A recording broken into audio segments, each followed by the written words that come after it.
Hello, my name is Andrew Foster. If you don't know who I am, I'm here to kind of just rant and talk through my feelings of astrology and my thoughts on it. I've been really getting into astrology over the past year, and that's definitely influenced my whole mindset, my whole perception, philosophy of reality. Kind of just went through my whole ninth house perfection year, and I kind of just want to do a little intro video, get to know me.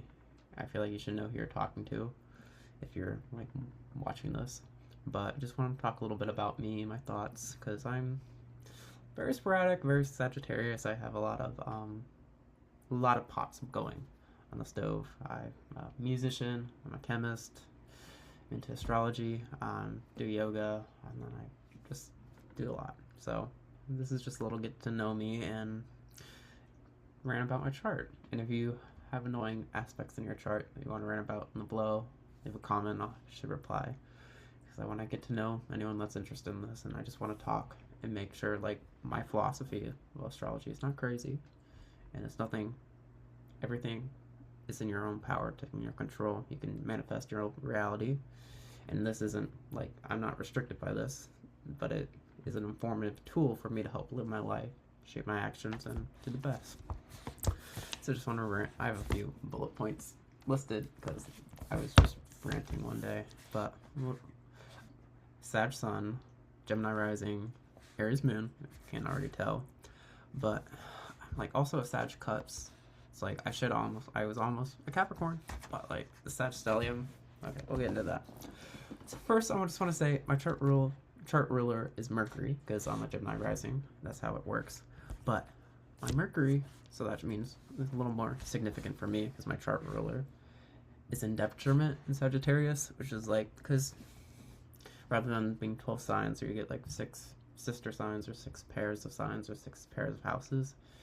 And like Gemini is very detail oriented, Sagittarius is very big picture philosophy, and I can just ramble and say words, but I need to sometimes be concrete and use the connecting words and like really connect my ideas sometimes. And my Mercury in detriment, I can see being my chart ruler. I've always been so introverted the past decade since got bullied for being queer, so that made me want to hide my vulnerability, my femininity, and so it's been hard for me to crack out of my shell because I never thought it was safe to be myself, and like my nervous system never thought that was an option. But now some people say like, okay, you're more your sun sign as you're younger, and then your ascendant is supposed to be like what you're supposed to embody long term, and I feel like communication and sharing ideas is something that's definitely I can see myself as a lifelong goal. I just need to embody clear communication. I need to speak up for myself more. I'm a fire and air chart, heavy, you can't tell. Mostly fire, mostly air. I have a little water, no earth. So the past, say 3 years, long time, or just with everything Saturn and Neptune and Pisces, mild struggle. It's the past 3 years, Saturn Pisces, that was a complete mutable square. I'll rant more about that later, but I'm very excited for the age of fire and air. I feel very optimistic. I know I don't need to get everything done at once, but keeping the self-authenticity that I've learned from the past with these deep eras of water, I definitely know more about myself in the future and what I want to do. One random thing I mentioned, I'm a Sag cusp. So that means I was born a day or two right before Capricorn season, which means, if you don't know about astrology, basically your Mercury or your Venus are normally either like plus or minus 1 sign or 2 signs away because they travel about the same orbit speed of the Earth, including minus retrogrades. But since mine is like a late Sag cusp, you would expect, okay, it would be common if I had a Mercury or Venus in Capricorn, but I don't. So it's just very peculiar. I have a Sag stellium even though I'm a cusp, which stelliums aren't super rare. A lot of people have them because it's easy to have the internal planets or personal planets and all in the same sign, which I'm thankful my Mars is in Scorpio. At the end, I'll have a gratitude moment of all my thankful parts of my chart. I'm also, this is a piece of gratitude. I'm happy I'm Jupiter ruled because a lot of my stuff is in Sagittarius, so that means the ruler of that is Jupiter, and my Jupiter is in Libra. it's a lot of just like a lot of connecting, but seeing that you can connect multifaceted parts of you and your life together. And I'm so grateful. It's like I'm very lucky, very privileged for the life I've lived, and I feel I really have that from Jupiter. And I've always just been like a luck charm with my grandmother. And like I really see that the Jupiter is in the fifth house of like creativity, oneself, and like it's in Libra. So I really feel like part of my voice and expansionness needs to be for like justice, with social justice, and other issues that are wrong in the world. And I feel like I really have the power to use my voice for change. I have a cardinal square in my birth chart between my Aries moon and my Saturn, which I only have one planet in retrograde. Saturn, God bless, I don't know. I'm grateful I have something in retrograde. It's common that people have stuff retrograde since the outer planets are retrograde a lot of times of the year, which I'm grateful it's a cardinal square because the past year and a half with like Saturn and Neptune in the final degrees of Pisces, it's been a direct cardinal or mutable square between my sun and then the Pisces house right up here. And that's been a lot of struggle. I've really had to evaluate what do I value, who am I, and just like really it's been squaring my sun, so it's been a lot of my identity. But going back to the cardinal square, I'm kind of grateful for it. It's something unique, and it's something I think I still need to learn, that my mood, my emotional state, my inner world is scoring my work ethic. And I think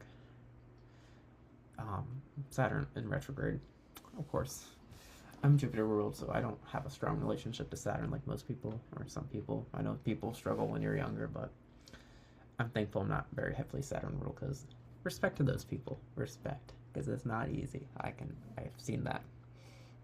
But also, like, the fact that my Cancer is in my Saturn is in Cancer, my second house. So it's like thinking work-related themes, but also like emotional themes. Cancer is very emotional. Cancer I associate with mother figure. My mom's a Cancer, so it's just like I think part of me I need to open up. My work needs to be emotionally filled, and I need to feel passion for it, and like really emotionally driven for it to be successful. I think my Lilith, my second house, we're gonna do a whole different video on that.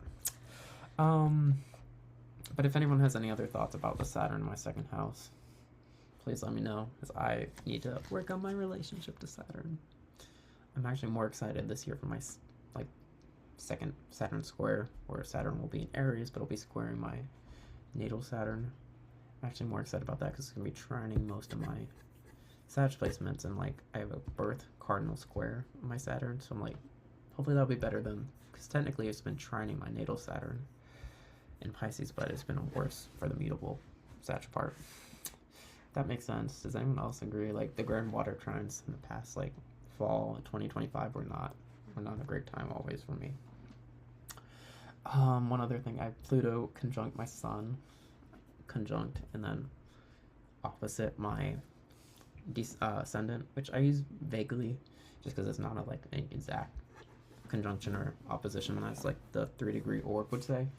But it's just the fact that Pluto is still relatively in the same house or opposite house of both those big personal parts of me. I feel like I have a tendency sometimes, melancholy, a dark side. I think everyone does, but it's can use for my personality, and I can really get swept away there. And also, I think part of it with the art I want to create and the music I want to create, I really want to show my raw, vulnerable self, and like even if it portrays me very ugly, not perfect, but that's just who I am, and I have to accept that. So, and I think some of the best art I can create where I can make people uncomfortable and really question systems.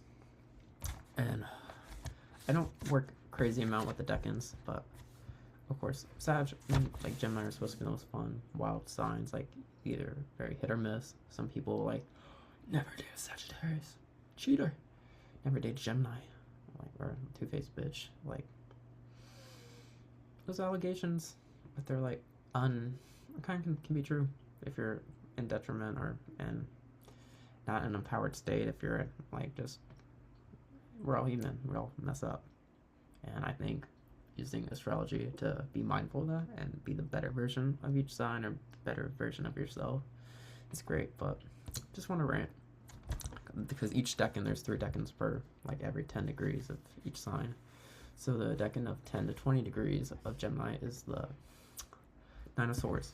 Not great because it represents like, okay, you're up late at night in bed overthinking everything, which I think a lot of people can relate to. But just especially me, my mind can go a million miles per hour and I can get swept away.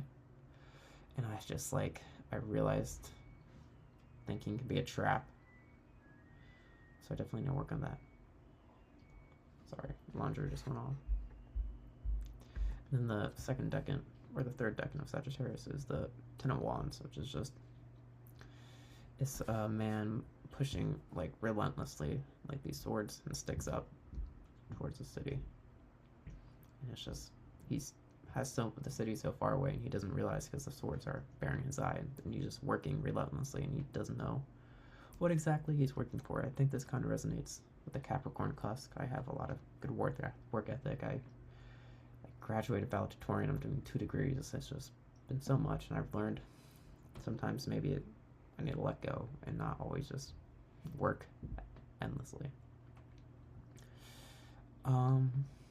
Those are the main things I'll talk for now. I can make more detailed things later. No other tab, please. I'm grateful for my ascendant. I can embody that to grow. My 6th house stellium. So grateful for my Mars and domicile in Scorpio, because like, that's hot, that's sexy, that's powerful. I much prefer Mars as my malefic over Saturn. If you know, you know. Jupiter also is my preferred benefic. Just how I am. Comment your preferred benefic and malefic in the comments if you can relate.